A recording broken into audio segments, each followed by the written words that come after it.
چی طور شهروندان تاجیکستان می توانند کاری رسمی را در خارج پیدا کنند؟ شهروندان تاجیکستان می توانند رسما طریق مؤسسه دولتی اجنسی بکار تامین کنی در خارج وزارت مهنت، مهاجرت و شغل اهالی جمهوری تاجیکستان برای کار به خارج سفر کنند.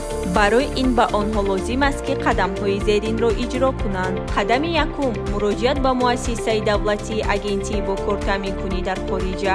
این اجنسی مصلحت، راهنمایی و معلومات مفصل را اوید به امکانیت‌های کار در خارج، طلبات کارفرما، رویخط کشورها و شرکت‌های کاردهنده، اینچنین شرط و شرایط کار پیشنهاد می‌کند. قدم دوم، پر کردن درخواست و سپردن حجت‌ها.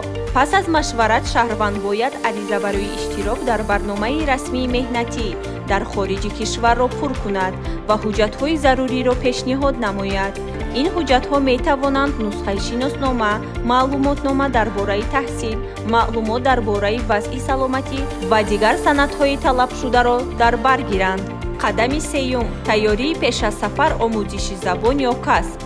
اگر دانستن زبان یا داشتن ملکه کسبی طلب شود، شهروند می تواند به یکی از مؤسسه‌های زیرین مراجعت کرده به طور رایگان یا با پرداخت یگان کسب و زبان خارجی را آموزد. آموزش وابسته به برنامه عادتاً از 3 ماه تا بیشتر ادامه می کند. قدم چهارم، امتحان و آماده کردن حجت‌های رسمی. پس از ختم آموزش و با موفقیت سپردن امتحان، مرحله آماده کردن حجت‌های رسمی از آن جمله روادی، شرطنامه مهنتی، سخورته آغاز می شود. باید قید کرد که شرطنامه 3 طرفه بین کارفرما، اجنسی و شهروند در خود اجنسی بسته می شود. قدم پنجم، خریداری چیپته و سفر به کشور تعیینات. پس از انجام مرحله‌های در بالا ذکر گردیده و گرفتن همه حجت‌های لازم، شهروند می تواند چیپته پرواز را خریداری نموده به کشور قبول کننده برای آغاز کاری رسمی سفر کند.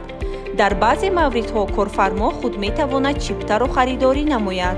قدم ششم، پیشواز گرفتن کارفرما و آغاز کار. بعد از فرود آمدن به کشور تعیینات، کارفرما شهروند را پیشواز گرفته به نقطه جای کار راهبردی می کند. پس از انجام به رسمیت درآوردن حجت گذاری، شهروند می تواند به اجرای کار شروع نماید. قدم هفتم، مانیتورینگ و دستگیری بعد از سفر. در دوام سال کاری، مسئولین اجنسی جهت گذراندن مانیتورینگ اوید به بودوباش مهاجران مهنتی در کشور کاری سفری خدمتی انجام می دهند. اگر مهاجر مهنتی به مشکلی دچار شود، مثلا بیمار گردد و کارفرما با او یاری طبی پیشنهاد نکند، او می تواند به نمایندگی اجنسی مراجعت نماید. با دستگیری اجنسی با او حتما خدمت رسانی طبی رسانیده می شود.